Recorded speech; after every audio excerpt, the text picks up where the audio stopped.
This is a 2011 Nissan Titan that we're going to repair and paint today. I'm going to show you step by step how we're going to do it. So let's dig in and get started.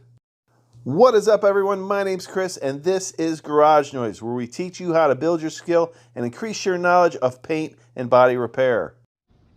Okay, so this is the Nissan Titan. It was hitting the front end. I'll show you some pictures, but it was hitting the front end, this corner here. Did some damage to the fender.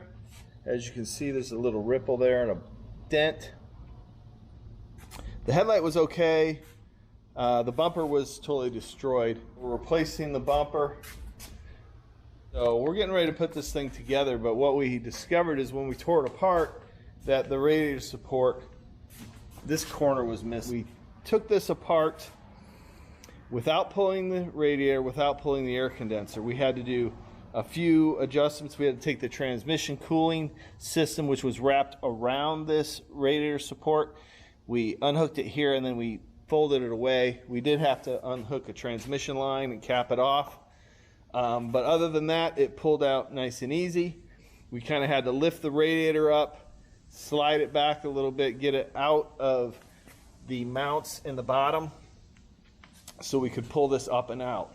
So we're going to go ahead and replace this. What I do now is just to reinstall the new radiator support, which we have right here. So now we have the radiator support all switched out. We did not have to remove the radiator and the air condenser. We were able to switch out this radiator support without removing those. And let me show you how we did it. This transcooler here wraps around this radiator support. So we had to unhook it here, unhook it, push the radiator and air condenser back, and then slide it through here around that. We also had to unhook a transmission line. So we unhooked that, wrapped it around there, and we were able to unbolt this and slide it out and replace it with the new one. So now we need to address this fender right here. This fender has some damage right here. It's bowed, and when I started inspecting it and comparing it to the other side, I can see that this section right here is bent down. So we need to flatten this out. This is literally flat on the opposite side. It hasn't been damaged. It has some damage right around here. So we're going to get this bent back into shape, and then we'll address this dent here. So we're gonna have to manhandle this and to straighten that edge.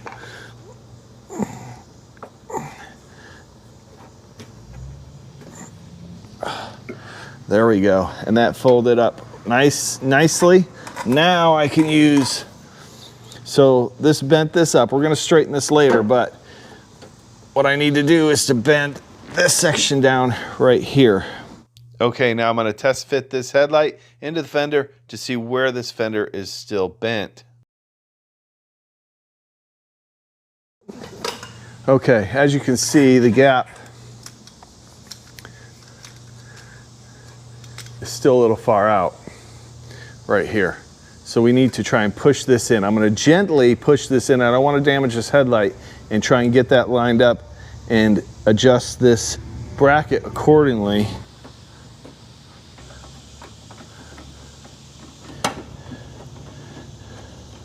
So now when I push in this fender here to where it lines up, I can see that the hole lines up with the headlight, so we're good to go. I'm gonna clean up this edge a little bit, straighten that out, and then we'll do some body repair right in this area. But we're gonna take the headlight out before we do that body repair.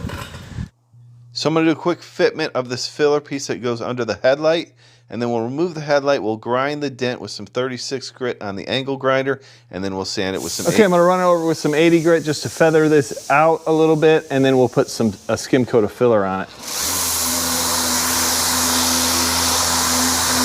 Wash it with a little wax and grease remover. Let it dry. And then our filler is gonna go right here in the 80 grit scratches, and then we'll machine sand this out smooth. Okay, so we're using a little bit of Roberto Maxi Light, and this body filler can be sanded with 180 right from the start. We'll probably knock it down with a little 80 just to knock the roughness down, and then hit it with 80 and block it out. So it's not going to take a whole lot.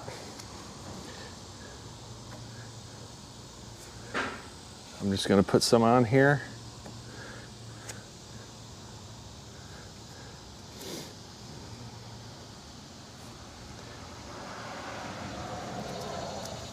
Okay, so we're going to use the orbital sander with some 80 grit sandpaper just to flatten out this filler and get it ready to block.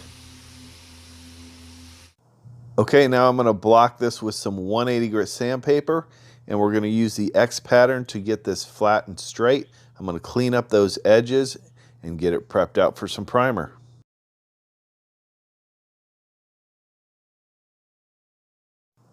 Okay, so I blocked down to the metal on this dent, and there's a little bit of a high spot, so I'm tapping it down with the flat part of my hammer, and then we're going to block it just a little bit more, and we should be able to fill that with some primer and block it straight. Now we need to test fit this headlight and this filler piece up into the fender just to make sure everything fits properly before we paint. My main concern is the edge of this fender where the metal was bent, and we straightened it out a little bit with a skim coat of filler. I want to make sure that looks factory. For a professional looking repair, you want to avoid leaving any signs that there was body repair done. Don't leave any deep scratches. If there's 80 grit scratches or 180 grit scratches, make sure those are sanded out to 320 before you prime. Because primer is very good these days, but it does shrink. Even 2K primer will shrink in those scratches, and you'll be able to see them underneath the paint. Also, pay attention to all your edges. They need to look clean and factory, and don't leave any pinholes in your body filler. Paying attention to all those little details are going to make your body repair stand out. Now I've got this repair area masked off, and we're going to spray some primer on it.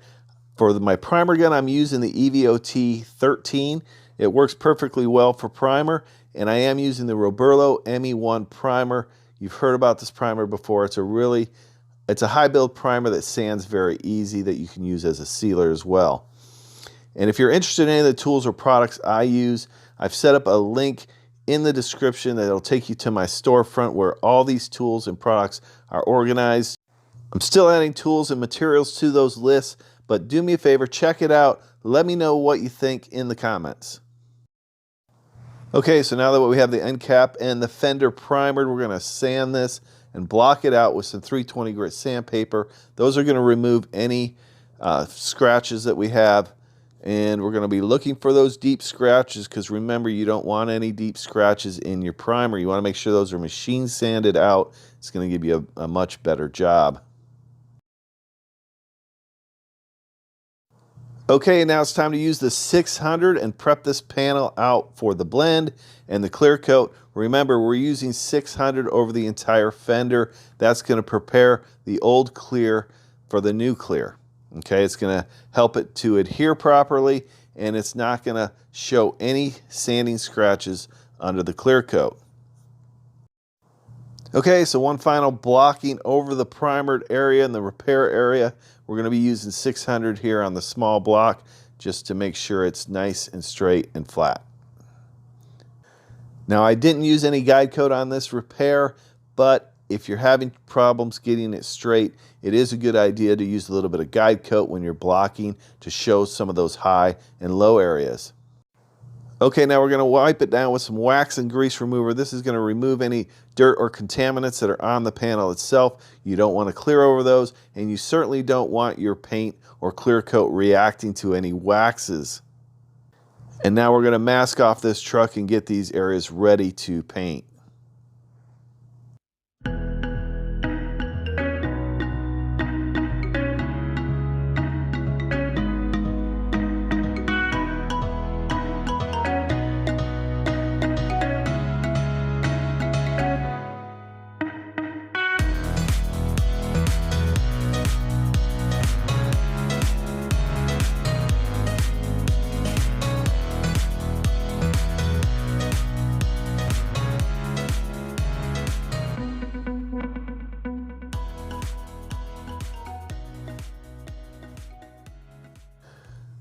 Okay, so because this is a very hot day today, it's 100 degrees, I am going to use a wet bed on these panels.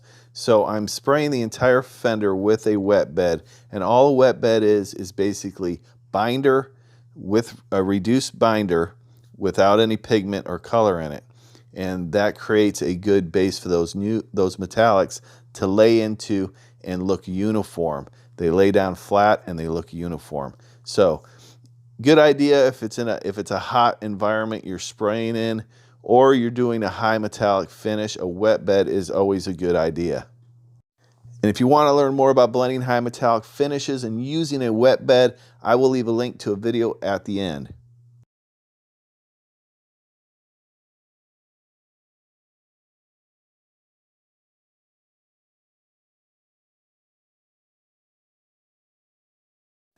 So I've narrowed down the pattern on my spray gun to spray inside this fog light pocket. If you do that, you want to make sure you also turn down your volume, because a lot more material is going to be coming out of the gun in order to narrow that pattern.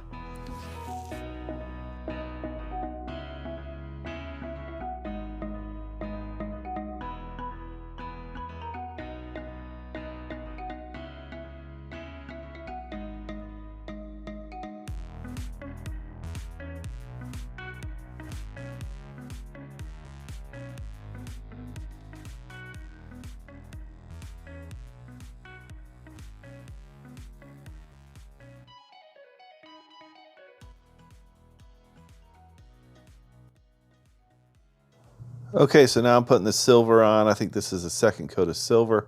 We're going to start to blend this out into the fender just a little bit and into that wet bed.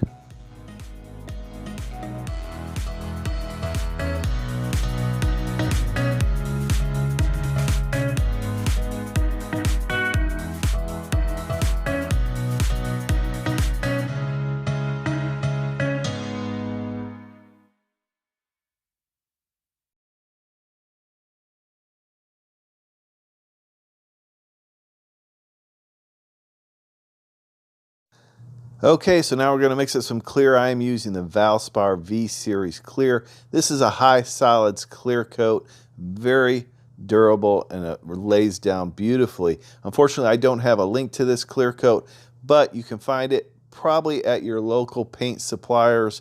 I found this at Coop's Wholesale in Tulsa. Okay, now it's time to lay down some clear, and you can see what I was doing there with my gun. I was blowing just some air on a little piece of lint that was stuck on the edge of the clear. And sometimes you can blow those out with a little bit of air pressure, but be careful doing that. So when you're applying the clear, you want to be 4 to 6 inches away. You want to have consistent speed, consistent distance from the panel at all times. Keep your fan pattern parallel with that panel. That'll give you a nice even clear coat finish on there. You want to, did I say overlap 70%? Overlap 70% on your passes. And you want to keep moving. You don't want to stop or slow down. Just keep it consistent. Don't be scared. Spray it on like you own it. You can see here I've narrowed down my spray pattern to get inside this fog light pocket with the clear coat. You want to be careful doing that. You can run it really easy. Just turn your volume down and take your time, lay it in there. It's not really necessary. I like to get clear inside these pockets, but most of it's going to be covered with the fog light anyway. As far as the paint gun I'm using today, I'm using the Segola 3300 GTO. This is a great gun. It's not super pricey. I think it runs around $215. I'll leave a link in the description. But if you haven't checked out the video review and demo on this gun, check it out. I'll leave a link at the end. Now, as far as my gun settings, I have my fan pattern wide open. I have my volume turned wide open. And then I have my air pressure set at 25 PSI for this gun and the conditions I'm spraying in.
Okay, so here's a good look at the clear coat and how it flowed out.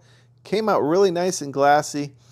A few particles of dust, but that's to be expected. And you can do this at home too. Just follow these tips and tricks.